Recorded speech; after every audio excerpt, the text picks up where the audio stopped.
Thank you for tuning into our podcast, Canal Days, and what life was like in the industrial Connecticut River Valley of Massachusetts.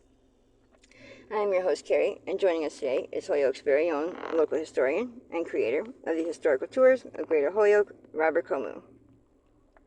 He personally offers and leads public and private tours, as well as presentations of historical sites within communities throughout the state of Massachusetts. Currently, the communities he has chosen to focus on this year are Holyoke, Chicopee, South Hadley, and East Hampton, and also Granby and Amherst as well.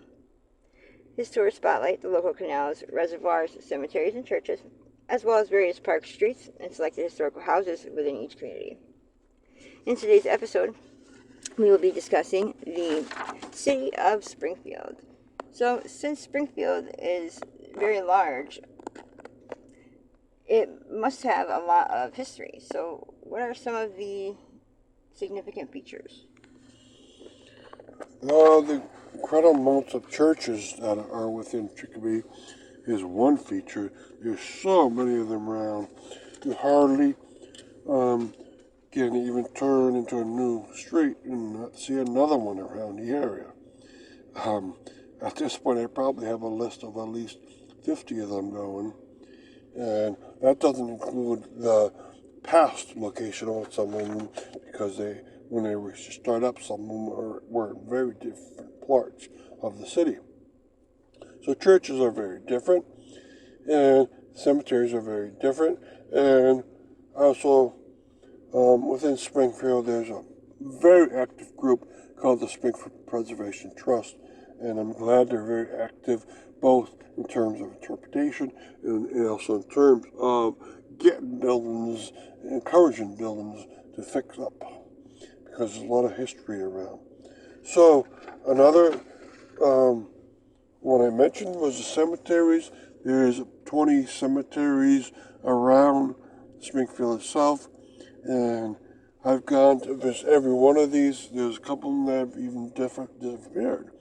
The oldest cemetery has moved into the Springfield Cemetery. The second oldest cemetery is still around, but hardly anyone knows how old it is because those stones have been put flat. And then there's a potter's field that makes up a whole cemetery. And very few places in Massachusetts would ever have that, because most places are small, but Springfield is so enormous that it has its own potter's field cemetery. And that's within a park. So figure that, a potter's field within a park that's still active. All right. Then you have a canal inside of Springfield, the Union Orchard Canal. You have a big reservoir for power, the Water Shops Armory. Right, there's a lot of industries around the area. You have lots of parks in the park system, including the Bill family got a lot of parks going, and they named them after members of their family itself. All right, and then you got really cool things like Forest Park itself. You got a history of the trolley system around the park. And then you have an enormous amount of neighborhoods, and each neighborhood has, of course, its own personality. And then you have specialized topics, such as the number of libraries that have been around Springfield is very high. You have the Springfield Museum Complex around the quadrangle, including one that is devoted to a very special resident, because Dr. Seuss wrote a lot of his stories in Springfield. And so they have a Dr. Seuss museum. And that is very unique itself. So there's a lot of very unique things around Springfield.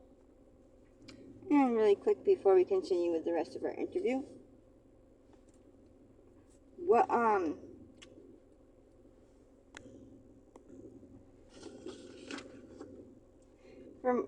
just to fill our listeners in, for more information or to sign up for any of his various tours, you can check out his website at holyokecanaltour.org. And there you can find videos and podcasts of the stops along each of his tours, as well as photos and text of the historical sites throughout as well. And for private tours and other inquiries, you can email him directly at bobcat4214, and his tours make for fun, educational, outdoor activities for families and group parties. So getting back to our interview, Springfield has many churches, so can you describe what the churches are like in the city? There's loads of them all over the place. A lot of denomination, a lot of Catholic churches, and of course a lot of Protestants, but also a lot of Jewish synagogues too. So there's so much around. How could you possibly simplify it in any ways? You probably don't want to simplify it too much because there's no guiding principle. There's just a lot of them.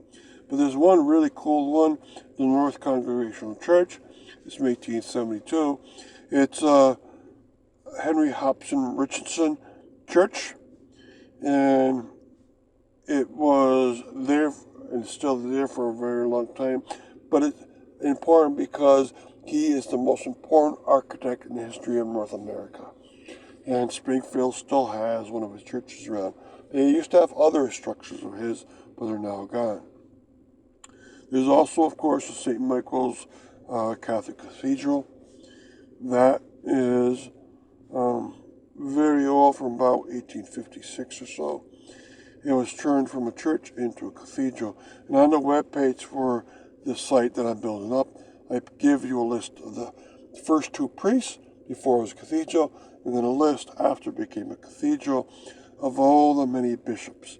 And in the basement of that church, there are 3 bishops buried, and a lot of people do not know that. The first 3 bishops are in the St. Aquinas crypt in that basement.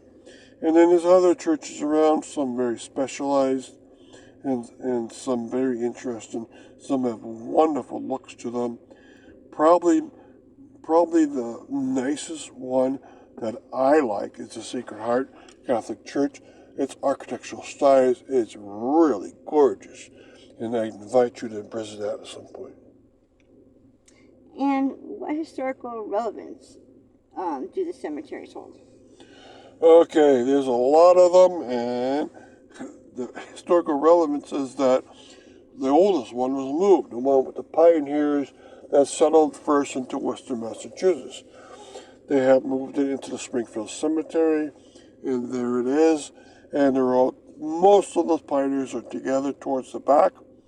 Not all pioneers made it because their families wanted them buried in other cemeteries or in other parts of Springfield Cemetery itself.